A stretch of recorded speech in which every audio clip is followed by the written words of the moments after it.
ଆଜ୍ଞା ନମସ୍କାର। ମୋ ନାଁ ଘନଶ୍ୟାମ ବିଶ୍ୱାଳ, ଗାଁ ବୁଢ଼ୀଭାଲ, ଥାନା ଖପରାଖୋଲ, ଜିଲ୍ଲା ବଲାଙ୍ଗୀର। ଆଜି ପବିତ୍ର ଗଣେଶ ପୂଜା।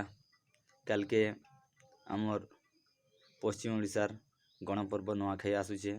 ଆଜି ଗଣେଶ ପୂଜା କାଣା ଶୁଣିବୁ କହ? ଆମେ କବି ଲୋକ, କବି ଛୁଆ, ତୁଇ ମୋର୍ ସାନ ପୁଅ, ଆଜି କାଣା ଶୁଣିବୁ? ଗଣେଶ ପୂଜାର ଗଣେଶ କେନ୍ତା ଜନ୍ମ ହେଲା? ଗଣେଶ ହଉଛେ ଅଜନୀ ସମ୍ଭୂତ, ଯେ କେ ଜନ୍ମ ନି ହେର୍ ହେଲା। ଗଣେଶ କେବେ ଜନ୍ମ ନି ହେର୍, ତାର୍ ମା ଗାଧୁଥିଲେ, ବୁଝିଲୁ, ଆର୍ ଲଗଡ଼ି ହେବେ କି ନି, ଲଗଡ଼ି ହଉଥିଲେ ବେଲକେ ସେ ମଇଲାଟା ଗୋଟେ ମୂର୍ତ୍ତିଟେ ହେଲା, ବୁଝିଲୁ। ଯେ ଶୁଣିଲୁ କାଁ ଏଇଟା ଦେଖ, ଯେତେବେଲେ ଦେଖିଲେ ଯେ ମହିଳା ଲଗଡ଼ି ହଉଛେ, ଲଗଡ଼ି ହଉଛନ୍ ବେଲକେ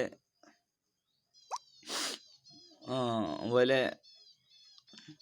ତାହାକେ ବାବୁ ମୁଇଁ ଇଟା ତିନେ ବସିଥା, ମୁଁ ଗାଧି ଗୁଧା ସାରସି, ଆଉ କାଁ କରମି ଘରକେ ଯିମା ବୋଇଲେ ସେମାନେ ଘରକେ ଯେତେବେଲେ ଗଲେ କିନି, ଘରକେ ଏତ୍କେ ରାସ୍ତା ତିନ ବାଟେ ଯେନ୍ତା ଆମେ ବସିଛୁଁ, ଇଟା ଆମର୍ ଗେଟ୍ ମେନ୍ ଗେଟ୍ରେ ନା ବସିଛନ୍, ସେମାନେ ପୂଜା କରି ଗଲେ। ପୂଜା କରି ଗଲେ, ସେତ୍କେ ଫେର୍ ଡାକ୍ ଦେଲେ, ବାବୁରେ ବୋଇଲେ ତୁ କାକେ ଯିଏ ଆସିଲେ ବି ତାକେ ନେଇ ଛାଡ଼ବୁ,